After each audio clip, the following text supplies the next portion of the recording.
Guys, how are you doing? So जैसा कि हमने लास्ट एपिसोड के अंदर देखा था कि हु युहा और उसकी पूरी की पूरी टीम ही यहाँ पर भटक चुकी होती है, क्योंकि असल में यहाँ पर इस फॉरेस्ट से बाहर निकलने का कोई रास्ता दिख ही नहीं रहा था, जिसके चलते यहाँ पर सारे लोग काफ़ी ज़्यादा परेशान थे।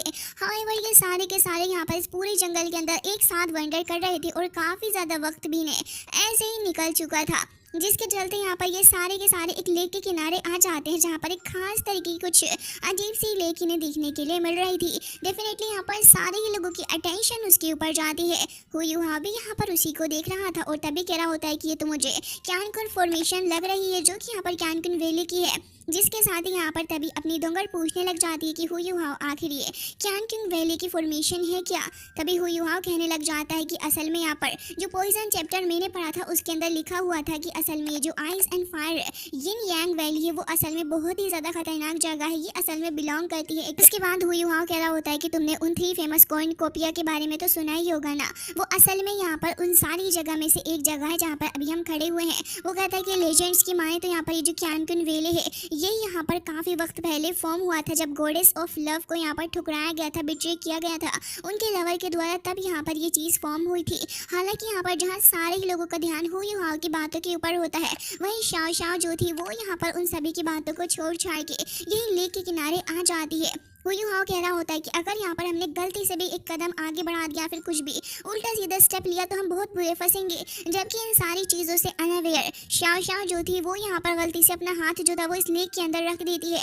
हुआ सभी से कहता है कि केयरफुल रहना, और उसी वक्त यहाँ पर शाओ शाओ यहाँ इस वाटर को टच कर लेती है, जिससे कि बहुत ही ज़्यादा स्ट्रॉन्ग वेव जो थी वो दूर तक फैलती हुई चली जाती है और एक गोल्डन कलर की वेव हमें देखने के लिए मिलती है। एंड ज़्यादा वक्त भी नहीं लगता, वो एकदम से गोल्डन टोर्नेडो के अंदर कन्वर्ट हो जाती है, जिससे कि हुआ इसे देखकर सभी से कहता है कि सारे लोग जल्दी केयरफुल हो जाओ। लेकिन अब यहाँ पर इस चीज़ का कुछ भी फायदा नहीं था, क्योंकि शाओ शाओ ने अनजाने में ही गॉडेस ऑफ लव के यहाँ पर इस खतरनाक से टेस्ट को ओपन कर दिया होता है, जिसके चलते यहाँ पर इस टोर्नेडो के अंदर से बहुत ही ज़्यादा स्ट्रॉन्ग बीम लाइक लाइटनिंग जाकर हिट कर रही होती है स्काई की तरफ को। एंड इसकी फोर्स इतनी ज़्यादा होती है कि यहाँ पर ये सारे के सारे इसकी तरफ को खींचते हुए चले जा रहे थे। हालांकि ये सारे ही अपनी पूरी कोशिश कर रहे होते हैं कि यहाँ पर इन सारी चीज़ों से खुद को अफेक्ट ना होने दे, बट अल्टीमेटली ये जो टोर्नेडो होता है इसकी पावर इतनी ज़्यादा थी कि हुई और पूरी की पूरी टीम की पावर इसके सामने कुछ भी नहीं होती। और साथ ही हमें पता चलता है कि असल में इन लोगों का ये जो टेस्ट है जो कि यहाँ पर लव गॉडेस के द्वारा लिया जा रहा है वो असल में शुरू हो चुका है। साथ ही हमें वहाँ पर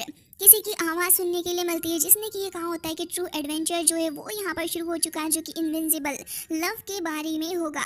एंड ये यहाँ पर गॉडेस ऑफ लव की आवाज़ होती है। अब ये सीन तो कट हो जाता है और हमें देखने के लिए मिलता है सिटी का सीन, जहाँ पर गार्ड का पहरा बहुत ही ज़्यादा हद तक बढ़ा दिया गया होता है। सारे गार्ड्स जो थे वो यहाँ पर यही चीज़ देख रहे होते हैं कि कहीं तो उन्हें कोई तो सस्पेक्ट मिले, लेकिन हमें दिखाया जाता है कि यहाँ पर एक चेयर सडनली गिर जाती है और उस गार्ड का ध्यान उसी चेयर के ऊपर था, क्योंकि उसे लग रहा होता है कि शायद यहाँ पर कोई हो सकता है। जिसके बाद वो तुरंत यहाँ पर आगे बढ़ता है। अब वो यहाँ पर दूसरी तरफ को देख रहा होता है, जब कोई शक हो रहा था कि यहाँ पर कुछ ना कुछ हो सकता है तो वो तुरंत यहाँ पर आगे बढ़ के देख रहा था। लेकिन तभी हमें देखने के लिए मिलता है कि यहाँ पर तो वही लड़की वू फैंग मौजूद होती है, जो कि यहाँ पर काफ़ी ज़्यादा बुरे तरीके से अफेक्टेड थी। जबकि यहाँ पर ये जो गार्ड था उसे शक हो रहा होता है कि यहाँ पर कोई ना कोई तो है। लेकिन इतनी देर में वहाँ पर एक कैट आ जाती है, जो कि यहाँ पर झपट्टा मार देती है इस गार्ड के ऊपर, जिससे कि गार्ड काफ़ी ज़्यादा डर जाता है। और उसके बाद यहाँ पर एक दूसरा बंदा उससे पूछ रहा होता है कि तुम वहाँ पर गए क्या, तुम्हें कुछ मिला वहाँ पर? तभी वो कहने लग जा नहीं, असल में मेरे पीछे एक कैट पड़ गई थी, जो कि यहाँ पर काफ़ी ज़्यादा खतरनाक थी। जिसके साथ ही हमें दिखाया जाता है कि वो लड़की भी वहाँ से उठकर भाग जाती, लेकिन तभी हमें वहाँ पर वो एल्डर देखने के लिए मिलता है, जिसे यहाँ पर रखा हुआ है अपने क्राउन प्रिंस ने, जो कि शायद सभी के ऊपर नजरें बनाया हुआ है। अब ये सीन कट हो जाता है और हमें देखने के लिए मिलता है एक काफ़ी ज़्यादा अजीब सी फोबिडन जगह, जो कि यहाँ पर काफ़ी ज़्यादा बुरे तरीके से खंडर पड़ी हुई थी। हुआ और साथ ही अपनी वांग डोंगर दोनों ही उस जगह पर मौजूद होते हैं। हुआ की आंखें जैसे ही खुलती हैं तो फिर उसे अपने सामने देखने के लिए मिल जाती है कि वांग डोंगर यहाँ पर बेहोश पड़ी हुई है। हुआ तुरंत ही इसकी तरफ आगे बढ़ता है और यहाँ पर उसको कह रहा होता है कि डोंगर तुम ठीक तो हो, आखिर तुम्हें क्या हुआ है?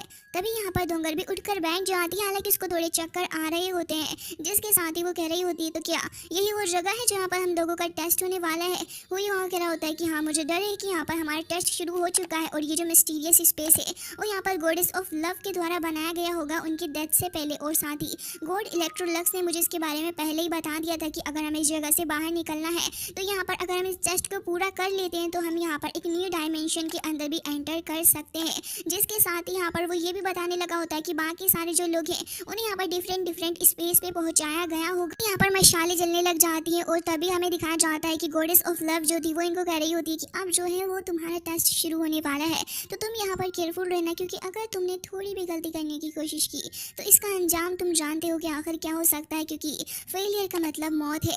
जिसके साथ ही यहाँ पर अपीयर हो जाता है एक ब्रिज, जो कि हमें देखने के लिए मिलता है कि यहाँ पर काफ़ी सारी मशालों से रोशन हो रखा था हुई वहाँ, और साथ ही उसकी लवर दोंगर दोनों ही आगे बढ़ रहे होते हैं इस ब्रिज की तरफ, जहाँ पर हुई वहाँ कह रहा होता है कि लग रहा है कि यहाँ पर हमें इस ब्रिज की तरफ को चल के जाना होगा। तभी दोंगर कह रही होती है कि हाँ, लेकिन पहले मैं फ्लाई करके देख लेती हूँ, क्या पता कि यहाँ पर आगे के बारे में मुझे कुछ पता चल जाए। वो तुरंत ही अपने बटरफ्लाई विंग्स को ओपन करती है और उसके बाद वो थोड़ी ऊपर की तरफ उठ के फ्लाई करती है, लेकिन सिर्फ वो थोड़ा सा ही ऊपर उठ पाती है। और इससे अलावा उसको समझ आ जाता है कि यहाँ पर कोई तो बहुत ही ज़्यादा स्ट्रॉन्ग फोर्स है जो कि उसे आगे भी नहीं बढ़ने देगी अगर वो विंग्स का इस्तेमाल करेगी, यानी कि वो यहाँ पर फ्लाई नहीं कर सकती। तभी हुई वहाँ कह रहा होता है कि अच्छा ऐसी बात है क्या।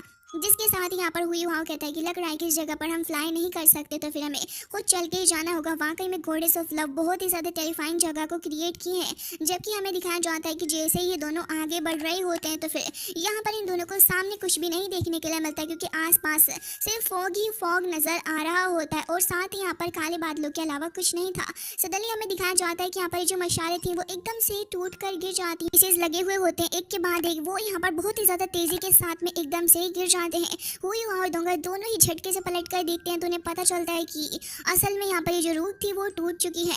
हुई वहाँ कह रहा होता है कि हमें बिल्कुल भी इको की आवाज़ तक नहीं आई और ये एकदम से ही टूट गई। वाकई में अगर हम यहाँ पर थोड़ी देर और रुकते तो फिर हम दोनों ही यहाँ पर खत्म हो जाते। के बाद हुई वहाँ अपनी नज़रों के सामने देखता है तो फिर उसे देखने के लिए मिलता है कि यहाँ पर कोई तो चल के आया। असल में वो कोई और नहीं बल्कि वांग चुआर ही होती है जो कि यहाँ पर खड़ी हुई थी। हुई वहाँ भी ये चीज़ देखकर हैरान था और यहाँ पर कह रहा होता है कि आखिर ये सब कुछ क्या चल रहा है और अगर ये ट्रैप है तो फिर ये लड़की यहाँ पर क्या कर रही है। जबकि हमें समझ में आ जाता है कि असल में वांग चुआर यहाँ पर कर क्या रही है। तभी यहाँ पर हुई वहाँ कहता है कि तुम्हारे यहाँ पर आने का मकसद।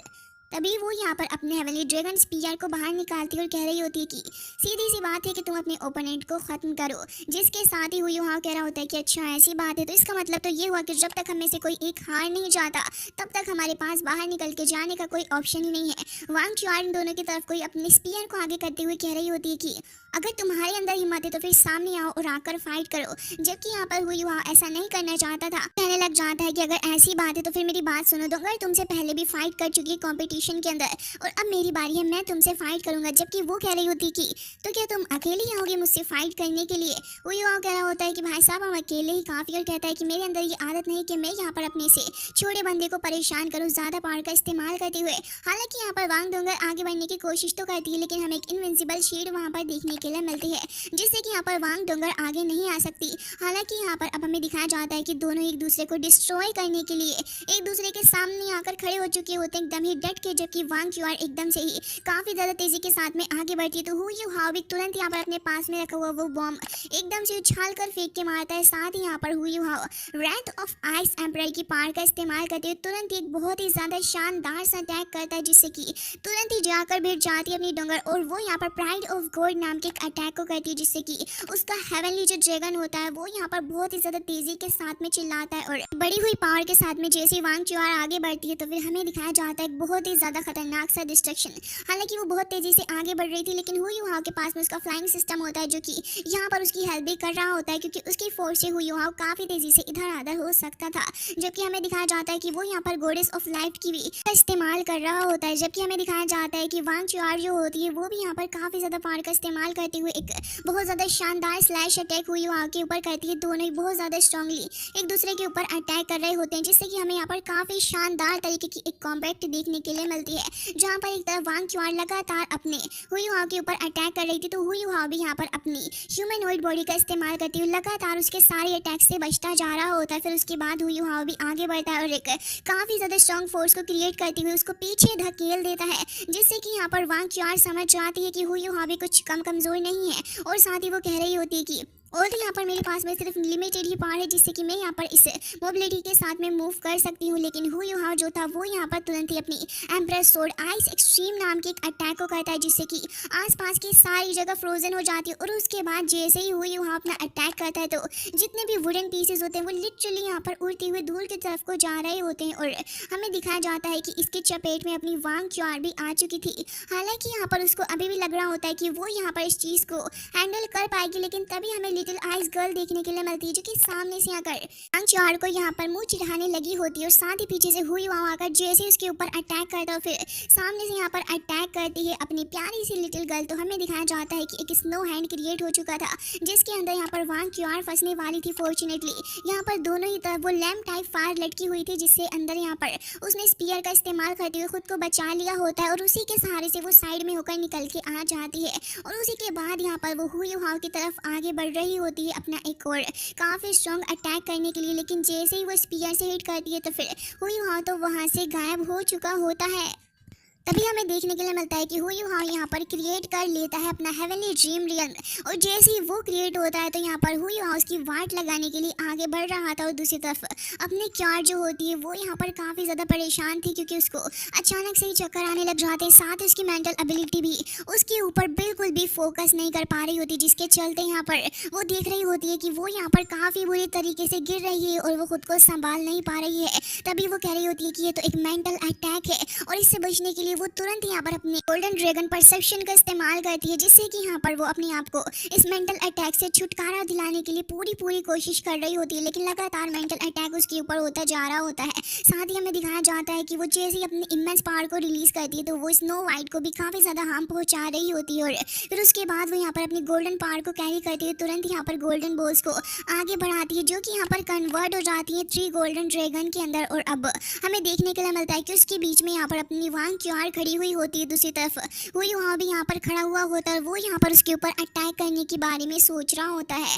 अब यहाँ पर वांग डोंगर भी मौजूद होती है जो कि ये सब कुछ देखकर थोड़ी हैरान होती है और उसे अपने हु यू हाउ के लिए थोड़ा डर भी लग रहा होता है। लेकिन अगले ही पल हमें दिखाया जाता है कि हु यू हाउ जो था वो सडनली यहाँ पर आकर कह रहा होता है कि मैं इस गेम को गिव अप करता हूँ, जिससे कि यहाँ पर वांग क्योर ये चीज़ देखकर बहुत ही ज़्यादा हैरान होती है और वो कह रही थी कि तुम यहाँ पर आखिर क्यों गिव अप कर रहे हो। यू हाउ यहाँ पर अपना अटैक भी ख़त्म कर देता है और वो उसको रेडी नहीं करता आगे फाइट करने के लिए। जबकि यहाँ पर यू हाउ को ये कह रहा होता है कि तुम्हारा गोल्डन ड्रैगन परसेप्शन जो है वो यहाँ पर वायरस कर रहा है मेरे हेवनली ड्रीम रियल्म को, जिसके चलते मैं यहाँ पर आगे अगर अटैक करने की कोशिश भी करता हूँ तो इससे ना तो मैं तुम्हें हरा पाऊंगा और ना ही यहाँ पर आगे कुछ होगा। लेकिन हाँ, मेरी पावर जो है वो लगातार कंज्यूम होती रहेगी, जो यू हाउ बिल्कुल भी नहीं चाह रहा होता। और यहाँ पर वो कह रहा होता है कि ठीक है अब इस गेम को ख़त्म करते हैं। लेकिन यहाँ पर अपनी वांग क्योर कह रही होती है कि मैं चाहती हूँ कि यहाँ पर मैं तुम्हारे साथ में फ़ाइट करूँ क्योंकि अभी भी यहाँ पर विनर डिसाइड नहीं हुआ है। तो फिर तुम यहाँ पर फाइट क्यों नहीं कर रहे, या फिर तुम्हारे पास में कोई दूसरी ट्रिक है मेरे ऊपर बाद में हमला करने के लिए।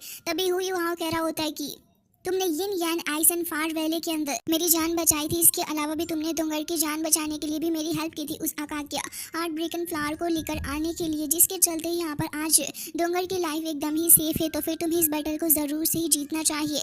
हालांकि ये बातें सुनने के बाद कहीं ना कहीं वांग क्योर के दिल पे तो असर हो ही रहा होता है, लेकिन वो इस चीज़ को शो अप नहीं करती और कह रही होती है कि तुम्हें क्या लगता है कि इस तरीके से फाइटिंग रुक जाएगी। तुम यहाँ पर किसी भी तरीके से अपनी सिंसाइटी को नहीं दिखाओ और आगे बढ़ो और फाइट करो क्योंकि तुम्हें फाइट करना ही होगा। लेकिन हमें दिखाया जाता है कि यहाँ पर दूसरी तरफ वांग डोंगर भी कहने लग जाती है कि देखो क्योर, हमारी तुम्हारे साथ में किसी भी तरीके की कोई दुश्मनी नहीं है और ना ही हम तुम्हें अपना दुश्मन समझते, हम टीममेट्स हैं। लेकिन हमें दिखाया जाता है कि अब अपने प्यार के लिए अपनी हार मान ही लेता है और फिर उसके बाद वो अपना हाथ आगे बढ़ाता है। तो फिर वांग डोंगर भी वहाँ पर आ जाती है और अपना हाथ देती है। फिर हु यू हाउ को कहने लग जाता है तो क्या तुम मेरे साथ में इस डार्क एबेस के अंदर जाने के लिए तैयार हो।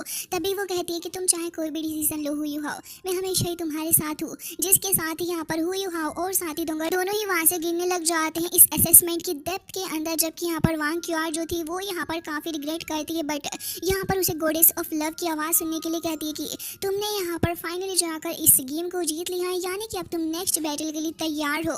जिसके साथ ही हमें देखने के लिए मिलता है कि अब हु यू हाउ की वजह से यहाँ पर जितने भी ज़्यादा परेशानी हुई होती है क्राउन प्रिंस को, वो यहाँ पर उसका बदला लेने के लिए बहुत बुरे तरीके से बेताब था। जैसे ही वो वहाँ पर आता है तो फिर सारे ही लोग उसके लिए झुक जाते हैं। फिर वो यहाँ पर कह रहा होता है कि वेरियस सेक्ट एंड कॉलेज को इसकी वजह से हार्म हुआ है और साथ ही यहाँ पर क्राउन प्रिंस को बताया जाता है कि अब सिचुएशन हमारे कंट्रोल के अंदर है। तभी यहाँ पर वो कहने लग जाता है कि तुम एक काम करो, यहाँ पर इस मैसेज को बाहर छोड़ दो। के बाद ऑरेंज रिपोर्ट करती है कि सारे इस सेक्ट के लोगों को अपने पास में रखा गया है, यानी कि हमारी निगरानी में।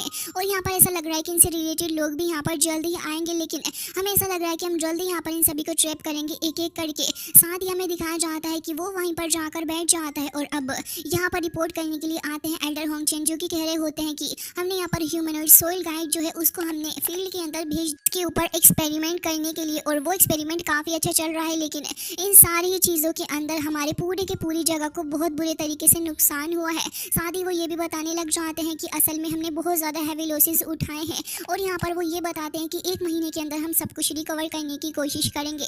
लेकिन यहाँ पर क्राउन प्रिंस के दिमाग में कुछ और चल रहा था। वो ये कहने लग जाता है कि जितना ज़्यादा हो सके उतने ज़्यादा ह्यूमनॉइड सोल टूल को यहाँ पर बनाओ, 1 महीने के अंदर मास प्रोडक्शन चालू कर दो। साथ ही वो ये भी कह रहा होता है कि इस बार कोई भी मिस्टेक ना हो, जबकि एल्डर होंगचेन कह रहे होते हैं कि ठीक है। हालांकि तभी यहाँ पर एक और न्यूज़ आती है जहाँ पर अंडरग्राउंड कंपटीशन का रेफरी यहाँ पर बता रहा होता है कि असल में जिस तरीके का ह्यूमनॉइड सोल टूल हमारे पास में है, वैसा ही मैंने अंडरग्राउंड सोल टूल कंपटीशन के अंदर देखा था। एंड ऐसा लग रहा था कि किसी ने हमारे बनाए हुए इस टूल को कॉपी करने की कोशिश की है। उस पर्सन ने अपनी ट्रू आइडेंटिटी को छुपा के रखा हुआ था। जबकि क्राउन प्रिंस ये बात सुनकर एक क्रीपी सी स्माइल पास करता है। साथ ही यहाँ पर हमें दिखाया जाता है कि अब इनको ये भी पता चलता है कि उस बंदे को डिस्कवर कर लिया गया है, और असल में वो वही बंदा है जिसने मिंडू होल के अंदर भी यहाँ पर एक्सप्लोजन किया था, और वो उसका कल्प्रिट है, जिसके साथ ही उस बंदे के पास में स्पिरिट आई की पार्ट मौजूद है। ये सुनकर एल्डर होंगचेन समझ जाते हैं कि डेफिनेटली हु यू हाओ ही है। साथ ही यहाँ पर हु यू हाओ का नाम सुनते ही क्राउन प्रिंस को गुस्सा आने लग जाता है, क्योंकि अब तो वो उसका और भी ज़्यादा पुराना दुश्मन बन गया। जबकि ये सीन कट हो जाता है, हु यू हाओ की आंखें खुलती हैं तो वो देखता है कि वो तो एक अलग सी जगह पर आ चुका है, जहाँ पर उसे वांग दुंगर भी देखने के लिए मिलती है, जिसके साथ ही हमें दिखाया जाता है कि यहाँ पर एल्डर डूके भी मौजूद होता है। और तभी हमें पता चलता है गॉडेस ऑफ लव की आवाज़ में कि इन सभी को यहाँ पर टीम के रूप में अब काम करना होगा, वो भी काफ़ी ज़्यादा क्लोजली। साथ ही यहाँ पर इनको ये भी सुनने के लिए मिलता है कि कल मिंगडू के अंदर एक्सप्लोजन हुआ था, और साथ ही मास्टर युआन जो है वो इंस्पेक्शन के अंदर है। साथ ही यहाँ पर ये कोई स्मॉल मैटर नहीं, हु हाओ को यहाँ पर काम मिला हुआ होता है व्हाइट टाइगर डूके को प्रोटेक्ट करने का। जैसे ही हु हाओ सामने अपने फादर को देखता है तो वो ये देखकर बहुत ही ज़्यादा भड़क जाता है कि आखिर यहाँ पर किस तरीके का असेसमेंट चल रहा है। वो कभी भी यहाँ पर अपने फादर को प्रोटेक्ट नहीं करेगा। हु हाओ को बहुत ही ज़्यादा गुस्सा चढ़ रहा होता है, जबकि यहाँ पर उसको देखने के लिए मिलता है कि यहाँ पर दाई हुआबिन और साथ ही जुलू भी मौजूद है, जो कि यहाँ पर इस टास्क के अंदर आए हुए होते हैं। जबकि हु हाओ कह रहा होता है कि मैं कभी भी इस काम को नहीं करूँगा, और उसका पूरा मन था कि वो तो यहाँ से चला जाए, लेकिन अब वो अगर इस टास्क को नहीं करता है तो फिर यहाँ पर उसकी बहुत बुरे कॉन्सिक्वेंसेस भी होंगे, जो कि हु हाओ अभी के लिए फेस नहीं कर सकता था। हालांकि यहाँ पर इसकी पनिशमेंट जो होती है वो डेथ होती है, और क्योंकि ये सेकंड असेसमेंट था तो हु हाओ चाह रहा होता है कि इस असेसमेंट को वो अच्छे से भी कर ले, लेकिन लगातार अपने फादर का फेस देख देख के हु हाओ को बहुत ज़्यादा गुस्सा आता है। वो कह रहा होता है कि आखिर क्यों यहाँ पर मुझे ये टास्क दिया गया इस बंदे को प्रोटेक्ट करने का। जबकि यहाँ पर हमें दिखाया जाता है कि हु हाओ की सिचुएशन समझते हुए वांग डोंगर उसको समझाने लग जाती है कि हु हाओ मेरी बात सुनो, कि अभी के लिए हमें यहाँ पर बहुत ही ज़्यादा संभाल के काम लेना होगा, एंड वैसे भी ये बस एक असेसमेंट है, और मेरी बात याद रखना हु हाओ कि अभी के लिए हम ऐसा अफोर्ड नहीं कर सकते। जबकि उसकी सारी बातें सुनने के बाद हु हाओ एक डीप ब्रेथ लेता और कह रहा होता है कि ठीक है। अब वो अपनी मेंटल डिटेक्शन का पावर इस्तेमाल करने लग जाता है, और उसे दिखता है कि मिस्टर डूके के पास में 4 गार्ड्स मौजूद हैं, लेकिन तभी उसको कुछ तो यहाँ पर मेंटली डिस्टर्ब करता है। जब वो अपने सामने दिखता है तो फिर वो इस चीज़ को देखकर थोड़ा शॉक्ड होता है, क्योंकि असल में यहाँ पर सोल गाइड लगे हुए होते हैं सन एंड मून एम्पायर के, साथ ही वो इनके ऊपर नजरें भी रखे हुए थे। तभी हु हाओ कह रहा होता है कि लग रहा है कि यहाँ पर एक बहुत ही ज़्यादा स्ट्रॉन्ग तरीके की एक ट्रेजेडी को रचाया गया है। यहाँ पर वांग डोंगर भी पूछने लग जाती है कि आखिर हम उन्हें इन्फॉर्म कैसे करेंगे, क्योंकि हम यहाँ पर दाई हुआबिन के साथ में कोऑपरेट करके ही आगे बढ़ सकते हैं। जिसके साथ ही यहाँ पर हु हाओ जो था वो कह रहा होता है कि वैसे तो मैं इसके साथ भी कोऑपरेट नहीं करना चाहता, लेकिन वो मेंटल पावर का इस्तेमाल करते हुए कह रहा होता है कि अगर हम इस असेसमेंट को हार गए तो वो हमारे लिए बहुत ज़्यादा बड़ी मुश्किल बन जाएगी, तो इसलिए अच्छा ही है कि हम यहाँ पर साथ में काम कर लें। दाई हुआबिन पलट के देख भी राजी नहीं था, लेकिन सिचुएशन ऐसी बन चुकी होती है कि राजी होना ही पड़ता है, जिसके बाद यहाँ पर वो इस काम के लिए एग्री भी कर जाता है। हालांकि तभी हमें देखने के लिए मिलता है कि वो जो कैनन्स थी वो चारों ही तरफ से इनकी तरफ को मौजूद होती है, और अब यहाँ पर वक्त आ चुका होता है कि बता दिया जाए। हुई वो अपना फेस हाइड करके उनको सब कुछ बता देता है कि उनके ऊपर सन एंड मून एम्पायर की तरफ से नजर रखी जा रही। मिस्टर डूके को अपनी जान बचानी होगी। दाई हुआबिन भी आगे बढ़ता है और कह रहा होता है कि हमारे पास में मेंटल डिटेक्शन की पावर है, और जैसे ही वो मेंटल डिटेक्शन की पावर के थ्रू देखते हैं तो समझ जाते हैं कि खतरा बहुत ही ज़्यादा बड़ा है। यहाँ पर 1000 तरीके की कैनन्स लगी हुई होती हैं, जिससे कि अब उनको शूट किया जाएगा। तो वो तुरंत ही इमीडिएटली सबको रिटर्न करने के लिए कहते हैं। तो फिर सारी ट्रूप्स वहाँ से रिटर्न करके भागने लगे होते हैं, लेकिन ये इतना भी आसान नहीं था, क्योंकि अब यहाँ पर ये जो कैनन्स होती हैं वो शूट करने लगी होती हैं मिस्टर डूके को ही। और यहाँ पर हुई वहाँ जो था वो यहाँ पर उनको बचाने के लिए अब आगे आ रहा होता है, लेकिन लगातार एक्सप्लोजन पे एक्सप्लोजन हो रहे होते हैं, जिससे कि दोनों ही तरफ हमें टकराव देखने के लिए मिलता है। लेकिन मिस्टर डूके की जान बचाना अब हुई वहाँ के लिए काफ़ी ज़्यादा इम्पॉसिबल बट काफ़ी ज़्यादा खतरनाक मिशन बन चुका है। सो गाइस, इसी के साथ ही एपिसोड एंड हो जाता है। आई होप कि आपको पसंद आया होगा। मिलते हैं नेक्स्ट वीडियो में, तब तक के लिए bye bye, take care of yourself.